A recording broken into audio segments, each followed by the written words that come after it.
Ba't ka nag-dialogue ka? Napaka-PDL mo. Ano ba? Ay, Bakit? PDA. Sorry. Bay, may bidil, bay! Kaya kulong yan sa puso mo. Hoy! Bakit? Napaka-PDA mo. Wala naman akong Daming pakialam. tao eh. Trish, mahal kita. Kaya ayoko magsinungaling sa'yo at ayoko magsikreto sa'yo. Okay, aminin ko nung nagsama tayo sa Antipolo, nag-offroad tayo. May girlfriend pa ako noon. 3 years kami pero wala na.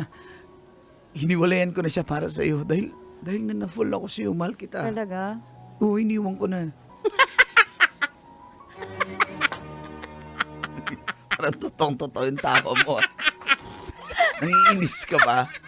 Ay, sorry. Dalong, bakit mo pinagtatawanan? May nasabi Bakit ba mo ako? iniwan? Para sa'yo. Dahil mahal na kita. Mas pinili kita, Trish, kaysa sa kanya. Kahit 3 years kami noon. Bakit mo pinili? Eh, may boyfriend din ako.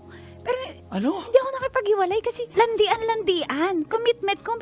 Oh, hindi para ako mag-commit sa'yo. Anong ginawa mo? Bakit mo ginawa yun? Wala akong kasalanan dyan ha. Huwag akong susuburin ng babae na yan ha. Landian lang to. Ano ka ba? Hindi mo ba alam yun? Situationship lang. Bembangan. May boyfriend ka rin? Oo, hindi ko alam na kailangan mag-confess pala. O, yan. Sinabi ko na. Kasi binrake mo eh. Wala lang to sa'yo? Oo, bembangan lang. Ganun lang? Oo, sorry.